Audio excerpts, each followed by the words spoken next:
They made a new Star Wars book, and we are duty-bound to discuss it. This is Sides of Coins, and it starts right now.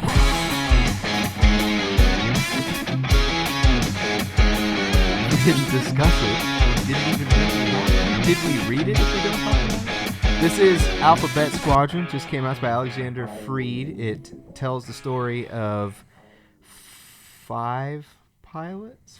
I always forget about Kairos because she's just like she's so mysterious in the story. Right. So there's 5 pilots and they each fly a different type of spacecraft, and they get the nickname Alphabet Squadron because of all the different ships that they fly, making up the squadron. Joining us today is Michael. Hello. And we're going to get into this, discussing what we thought. I'm not sure we're going to agree, so it's pretty exciting. So let's get into it. Michael, what did you think overall? What was your reaction, and how'd you like the book? Okay, I really did like the book. I really liked the story. Had you not told me it was Alexander Freed, because I don't generally pay attention to who the author is, I would have realized based on how much I like Twilight Company. I really liked it. I don't know that it's not a 10 out of 10, 8 or 9 out of 10, but really liked it.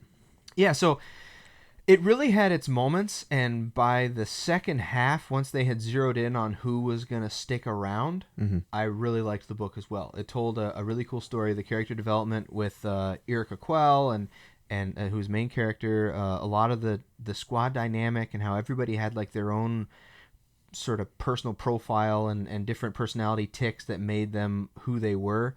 Once you figured that out, it was neat and exciting. For me, though, God, the first half of this book was a chore.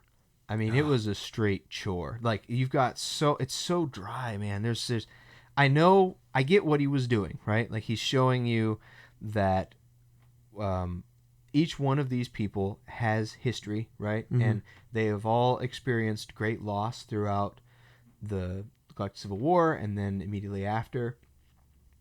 This is a real war to them with struggle and loss, and he names all of those people. But when you're reading through it, it was so hard to be like, all right, here's a name. Is this person going to stick around? Are they somebody I need to keep track of? Like, I wish I had written out every character and sort of, because like I definitely feel like I need to go back through it. But okay, maybe I should, and maybe I'd totally. But it's interesting because you really liked Twilight Company as well, his other book. I enjoyed the Rogue One novelization well enough, which was also Freed. Yes. But I did not really resonate with Twilight Company for a lot of the same reasons, because it's just there's so many characters, and Twilight Company I liked a little bit better than the first half of this one. Right. But still, it's just there's so much going on. He's a very it almost feels like you're reading a documentary. It almost feels like nonfiction. Account. That's pretty close to why I like it, though. Okay, yeah, and like I said, it feels much more like a war story than any other Star Wars stories. He writes real war stories. Yeah. And it feels like you're, in the battle, and you feel the suspense of those things, and yeah, there's people and names and they're dying left and right. And yeah, I liked it. So there's a lot that's okay. So the beautiful thing about Star Wars is that it has something for everyone, right? And I certainly appreciate that they've written this book for the people that really want the grittier side of things. Not for you. Not for me, no. I get it. I appreciate it. I'm glad it exists. I'm not saying it shouldn't have been made, but yeah, it was a chore getting through it. But by the end of it, it was very neat to see the squadron come together and sort of, Hera Syndulla gets a lot to do in here, and it's neat to see her post Endor. They don't mention Jason Syndulla at all, right, which is kind of interesting. Not sure. I mean, but to be fair, I'm not sure if I was a general in the New Republic, I wouldn't be clearly, oh, by the way, clearly he's a Jedi in Luke's temple, so because he's so he's not around. So, but either way, I mean, it's not something she would bring up with subordinates either way. So he's what, 10 years old by now, give or take, yeah, something like that, right? Because this is because he would have been conceived right before the Battle of Yavin. Yeah, so that would be about 5 or 6, probably. It's old enough. Yeah, old enough to know the Force Jedi things, right? But anyway, yeah. So it was You get to see a lot of cool things in the book. You get to see Operation Cinder gets a lot more discussed. That was really cool, and I really liked Erica Quell as far as how she always had the intention to defect, but then you get sort of locked into the grind and sort of the day to day, and she never really did. And by the end of it, the mission creep of just that day to day had slowly. She looked around. She's like, "Holy shit! Like this is really. I'm doing bad stuff now. Like this is not just chasing pirates." You say that, but that was kind of the big deal at the end. Is that's what they really decided? Is that's not what she never really got to that point where she was like, "Yeah, this is too much. I can't be doing this anymore." Because she got to the point where she's like, I'm gonna take a break. This is pretty rough, but I'm gonna get right back to it. And it was the other guy who kind of convinced her to do it. But I don't know. So I felt like of all the characters, Quell was not my favorite. I felt like they tried really hard to give her motivations and to make her this deep character, and I just wasn't feeling it. Halfway through the book, the first half, I kind of felt for her as being a defector and kind of being treated like terribly by the Republic, the New Republic now. I felt for her. I liked her character up to that point, but then as soon as they gave her a command position, she changed characters. She was a completely different person. She was very distant. She wasn't afraid of everything she was doing was going to potentially impact her being, because she didn't seem to value being accepted as a rebel anymore. It was all about flying, and now that she's flying, it was like, well, I've got my goal, and she kind of just stopped caring. So I guess I should clarify, when I said I liked her, I meant more as that was the one story thread that I really, I think, grasped completely, and it was the only one they gave you. It was really interesting as to like what was going on, sort of the mystery of it. And that's why I spent the most mental energy on sort of keeping up with her. But some of the other characters, let's run through the squadron. Chasna Chaddock was the B-Wing pilot. She was really cool, yeah. And tied into Rogue One, because she was inspired to join the Rebels by Lyanna Halleck, a.k.a. Jyn Erso. Yes. It's awesome. She had a little bit of Death Wish. It was a little weird, but yeah, it was kind of cool. Interesting. And she got mad when, I think it was Will that saved her, so sort of like a alternate take on Last Jedi, if you will. She ain't asked to be saved. She didn't want to be saved. Yeah, exactly. But that was neat. Like I said, the second half of the book I thoroughly enjoyed. I really liked once they zeroed in on who was actually part of the book. I do want to reread it because they would reference, people of Hound and what was the other squadron? Hound Squadron and Riot Squadron. Riot Squadron, that's right. So they would reference these characters that had died off and everything. And it was really, really cool. I don't know why I tracked with that so well. Like I don't normally keep up with names, but the squadron names and the members, and I loved how they were naming the enemy ships, and it reminded me of Battlestar Galactica. If you've ever watched that, I haven't. It's okay. But the fighter combat and the being chased through hyperspace, and we don't know how we're being chased, and we're just trying to like survive to the next attack, and we're constantly losing pilots here, and it's it's a war of attrition kind of thing. Loved it. I didn't like when they first jumped, because they spent the first chapter or two all on Quell, and then all of a sudden they jump to this other character, and you're like, well, who the heck is this? And then they slowly start adding these other characters, and it doesn't feel like it's done in a very methodical, organized way. But you're right. By the end of the book, it becomes cohesive. But I bought it like after the first time, like, okay, what's going on? And then I realized kind of what they were doing with it. I was happy with it. I love the story. So yeah, and I think there were one of the other things that kind of confused me was there were characters that never really seemed to tie in until like the very, very end. And so I'll put spoilers in the description, but to get into it, the character Devin, who's like sort of a mercenary and all this sort of stuff. Not sure if he's a good guy, not sure if he's a bad guy. Yeah, kind and of go around just training off doing people. his own thing. You're And like, what is this side story? Yeah, and then by the end you realize that he's the. I figured that out.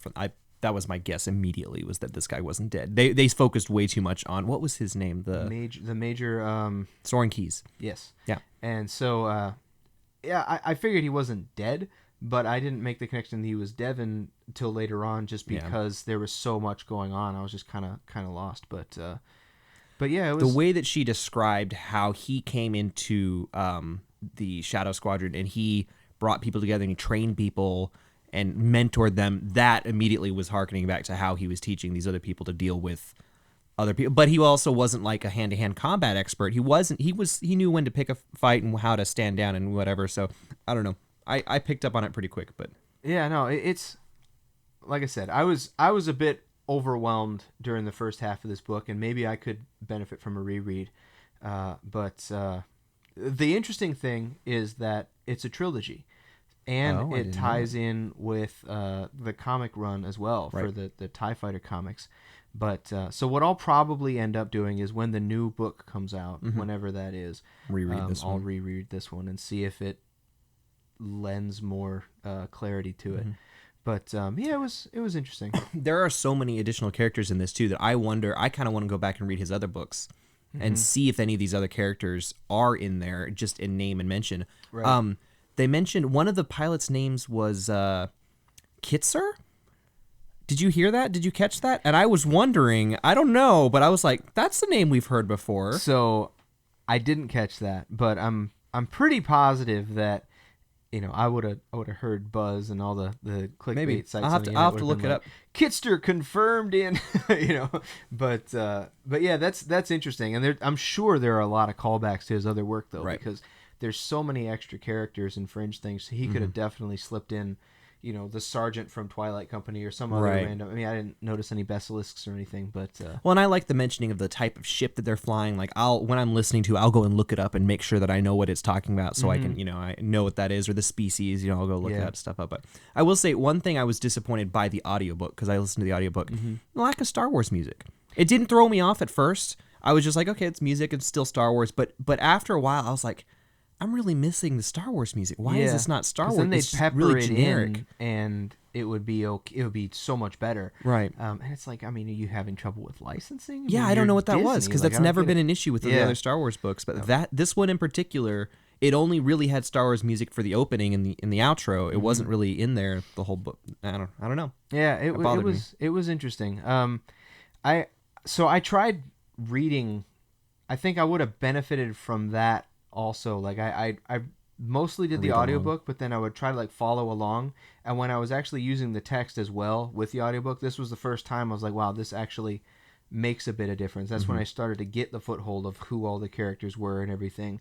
I imagine the ability to flip back a few pages would have definitely helped as far as keeping up with all the detail. Because I'm perfectly confident he's written a coherent story that is worthy of all of that detail he's pushed in. Oh, and I love all the detail too. But man, it was pretty dense. It was definitely dense, and it was more than what I was used to, and it definitely was a curve to get over. It's very different from Claudia Gray's writing style, which is very interpersonal.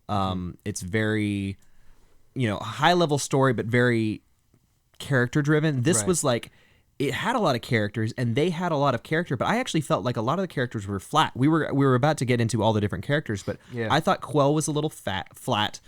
They tried to add a lot of depth, but it wasn't there. Will Lark was very flat, but that may have been intentional. His motivations were pretty clear, and when ITO talks about the characters and goes through, he also makes that pretty clear that we can convince him to do basically anything. Right, he's pretty gullible.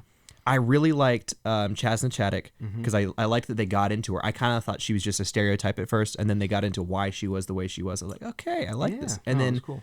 Tenzit, I really liked his character. I wanna hear more about him and his motivations, and I want to see him go from mercenary to rebel, because he's faking it right now. Yes, and that was something I liked about Twilight Company is Freed's ability to write a rebel character that doesn't believe in the cause. Yes, that is cool. Because he's like, they're soldiers. They're fighting to protect their land. They don't really care about the Force. They don't care about the hope. They don't care about all, the morality of it so much. They're like, we're soldiers. We're fighting. We're doing our jobs. Absolutely. But, he's just in it for the money. But he's doing some things. He's really connecting with people. He's very charismatic. But he's still in it for the money, and they don't all know that. So. And that's why, like I said, the fact that it is a trilogy makes it so that... Because I really didn't like Aftermath 1. It was rough. But then 2 and 3 were both very good, and they did a lot for the story. So Here's hoping. The first book serves sort of a setup, so maybe that's what we're gonna get. And also, this was a lot stronger of a start than Aftermath 1. I loved ITO just as a character. Yeah, no, for sure. The reprogrammed droid thing is a pretty cool reprogrammed torture droid that everyone's just like, ugh. And now he's a therapist. You know what it reminded me of was in Robot Chicken, the Star Wars, how they had Dr. Ball, that little spoof. I kept thinking of that. That was God, that was funny. Oh, and I thought the intelligence officer guy was kind of flat, too. I didn't think he had a lot of depth or motivation. They said, they tried to build him up as, oh, yeah, he was a journalist before, and, he was censored by the Empire. I'm like, that's not really good motivation for what he's doing. I don't really care about him. Thankfully, he wasn't a major character he's after sort of the first catalyst for it all, but, yeah, he doesn't really have much to do. That's kind of the point, too. He got it taken away from him because he wasn't good as a job. Right, yeah, and then Hera sort of steps in and she says, oh, you got something actually really good here. Let me use them better and do better things. So, yeah, it was really just neat to get Hera's sort of encore, to see her character after Endor, what she's up to, and her role now is like, because she talks about how, she used to have that tight-knit family, and it was all the now stakes it's all politics. Yeah, exactly. And, in my personal life, I've seen different, like my dad, get into management and things, and how he says it changes the dynamic so much from I used to do a job and be part of a tight-knit group, and now I'm, overseeing other people doing the job, and now I'm dealing with politics and stuff. So it definitely changes the dynamic, and it was interesting to see her dealing with that. But I also really appreciated all the details of like the carrier battle group that they're with, and all the ships that they have, and how like Meteor Squadron and whatever the other one was, how they were made up of certain types of ships, and the ships that Alphabet Squadron came in created logistical problems for the group, because they're like, well, we don't have spare parts for these ships. We're only made to support this ship, and the engineers going back and forth and supporting things. And I liked Quell kind of starting to understand this whole Force thing, starting to understand why the rebels have this weird relationship with droids. Like, she never really thought of droids as anything important, but she kind of develops this relationship with a droid, which hopefully we'll see come back. Hopefully it's not dead. That'd be really sad. That would be disappointing. Right. But yeah, it was cool. I enjoyed it. It took me a while, but I really did start to like it, and I'm very excited for part 2 or book 2 or whatever. This is news to me. I kind of thought that maybe they would pick up Devon's character eventually, but I didn't realize that it was going to be a full-on trilogy. Well, he's probably going to be the next target, most likely. And he's a very interesting character now too, as they explain. He's like, I thought you could just not pick a side and exist, but I was wrong. You got to pick a side, and then he picks the bad guys. Yeah, and it's like interesting. So it reminded me of Claudia Gray's book Lost Stars. How I think his Nash was his name as well. Possibly, yeah. But anyway, the kid from Alderaan, how he becomes the guy in the end to join the First Order. I mean, it's just so interesting how different people handle. I picked a side. I gotta commit. Yeah. Oh man, it's fascinating. But so I guess anything you wanna leave the people with? Any final thoughts? Anything to say before we wrap this up? It's good. I like it. Read it if you're bored. If you wanna, no, it's not that bad, really. I mean, there's a lot that if you liked Twilight Company, you'll like this. Yes, book. If you don't like Twilight Company, maybe you won't like this book. That's apt. And if you're willing to put in the time and the mental energy, it's very Game of Thrones. Like, there's a lot of characters, a lot of things to keep up with. But if you can do that, it's definitely worth your time, and it does a lot to enrich the area post Endor, and it's very cool. So that's Alphabet Squadron. Alexander Freed. This has been Sides of Coins, and we'll see you next time.